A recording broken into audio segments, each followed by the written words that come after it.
kita berikan terus kepada karyawan untuk terus belajar. Dan paling gampang kalau prinsip kami adalah amati tiru modifikasi. Daripada mikir, sudah tiru saja, kita modifikasi, kita terapkan. Tidak berhasil, kita rubah.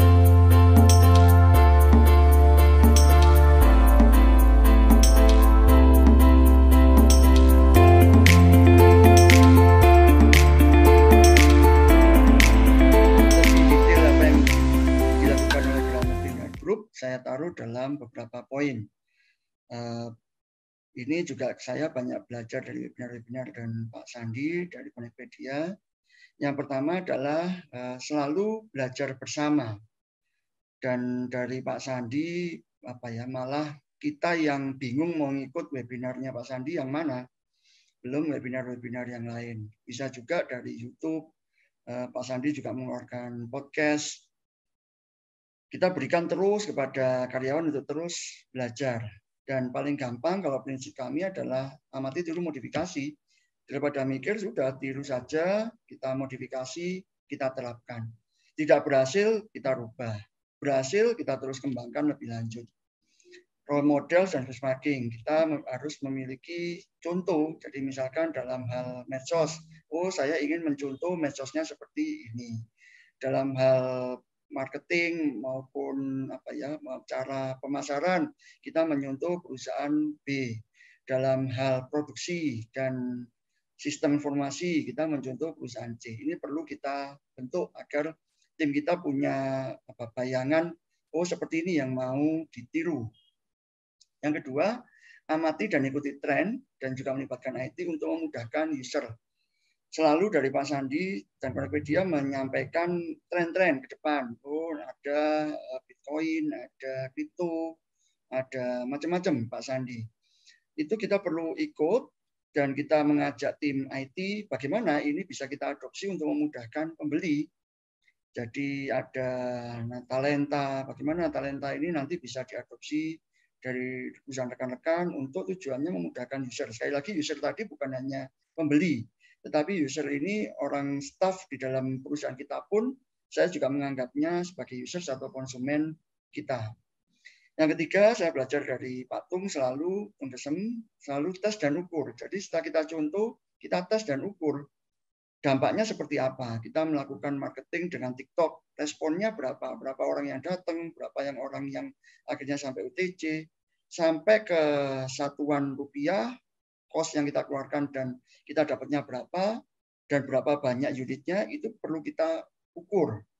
Dan kita tes pergantian, contoh sederhana, pergantian kata-kata saja seperti yang di background ini, ganti tema webinar, ganti kata, itu juga jumlah pesertanya juga bisa berbeda. Keempat, terus melatih berpikir inovasi kepada tim. Jadi pada saat kita luang, kita dengan tim duduk bersama, baik itu formal maupun informal, ada acara makan siang bersama, itu kita berdiskusi, melatih untuk berpikir inovasi. Dalam hal marketing, inovasi apa yang mau dilakukan? Dalam hal produksi, inovasi apa yang harus dilakukan?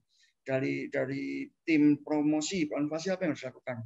Sekecil apapun harus muncul. Dan tidak perlu inovasi itu yang aneh atau yang perusahaan lain belum lakukan. Sedikit saja, tapi terus kita melakukan secara continuous improvement, itu akan membentuk tim kita menjadi super tim nantinya.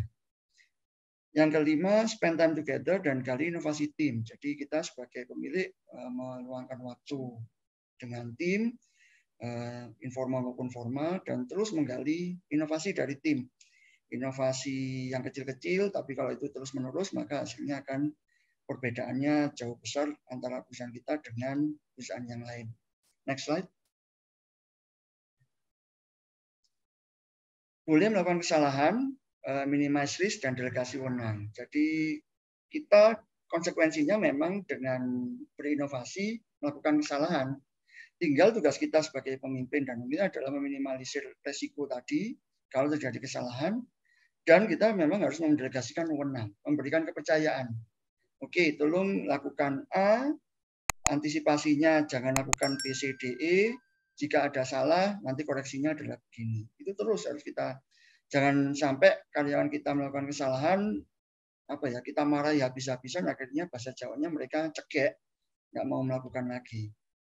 Yang ketujuh, jam terbang. Memang inovasi itu membutuhkan jam terbang, berulang kali trial error, berulang kali terus berusaha, tidak bisa langsung sekali pas baik, nggak bisa. Jadi salah itu enggak apa-apa, jam terbang terus, melakukan event dan beri pecahan terus pada tim untuk ayo terus mencoba. 8, support tools. Jadi kita harus support juga dengan alat-alat. Kalau kita memang mau masuk ke dalam inovasi, tentu tim kita membutuhkan alat-alat. Contoh seperti kita untuk online, marketing online, itu lumayan banyak alat-alatnya. Tapi kalau kita tidak mensupport alat, ya nanggung separuh-separuh inovasinya. 9, change agent tadi. Jadi kita perlu membentuk orang-orang yang bisa mensupport kita untuk merubah budaya, merubah dari tim untuk dari zona nyaman menjadi yang tertantang untuk terus berpikir inovasi. 10, briefing dan coaching. Jadi peran kita sebagai pemimpin memang membriefing dan coaching. Tidak ada staf yang paham maksud kita kalau kita tidak membriefing dan mengcoaching, dan dia tidak bisa tiba-tiba menjadi leader kalau kita tidak membriefing dan mengcoaching secara terus-menerus. 11, increase leaders level. Jadi saya dulu waktu awal sering mengikuti webinar, satu materi yang saya tangkap adalah kita harus meningkatkan diri kita sendiri. Kalau kita sebagai leader, poin kita adalah, level kita adalah 5, maka kita tidak akan memiliki karyawan yang 6 ke atas. Kalau kita level kita 5, maka karyawan kita maksimal 5 sama, tapi biasanya 4 ke bawah. Kalau kita memiliki karyawan yang bagus, walaupun kita berhasil merekrut karyawan level 7, 8, tapi level kita masih di 5, biasanya karyawan level 7, 8 ini akan stres. Jadi solusinya adalah kita harus terus tumbuh. Kita harus berada di level 9 supaya karyawan kita 8, 7, dan ke bawah.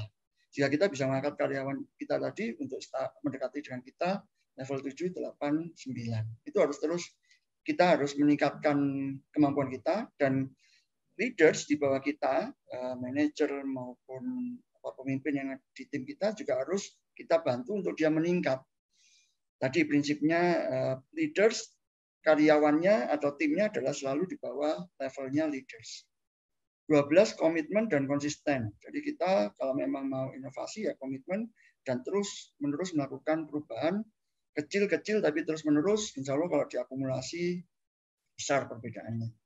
13, written SOP dan templates. Jadi kita memberikan templates-nya sudah seperti ini, kembangannya silakan dimodifikasi. Next slide. 14, daily dan technical. Jadi inovasi itu tidak bisa sekali kita berdiskusi lalu menemukan inovasi, tidak. Daily dan technical, kecil-kecil, tapi itu lebih baik perubahan kecil daripada kita langsung harus menemukan yang baik baru kita luncurkan. Perubahan kecil-kecil tapi itu terus-menerus, itu akan jauh menurut saya pribadi lebih baik dan lebih mudah. Karyawan lebih mudah memahami, lebih mudah menjangkau yang lebih kecil-kecil. Saya belajar dari Pak Jonan bahwa kalau kita memberikan target yang kecil-kecil untuk perbaikan itu lebih mudah dipahami oleh tim daripada kita ingin merubah, pokoknya kereta api itu harus bagus, yaitu susah. Tapi kalau kecil-kecil, oke, mulai dari toiletnya dulu, mulai dari kursinya dulu, mulai dari orang yang jual di peron atau jual di stasiun dulu, itu kecil-kecil lama-lama akan bagus. Contohnya seperti kereta api saat sekarang. 15, HRD itu selain melakukan rekrutmen, dia juga harus mencetak leaders. Karena leaders ini nanti yang akan membantu kita, pemilik perusahaan maupun direksi, untuk menciptakan leaders berikutnya. Jadi tidak boleh nanti merasa kesaingan atau dia ilmunya ngapain saya berikan kepada tim. Tidak boleh begitu, leaders. 16, network dan database. Jadi saya berterima kasih diajak Pak Sandi di Connectpedia karena kita mendapatkan network.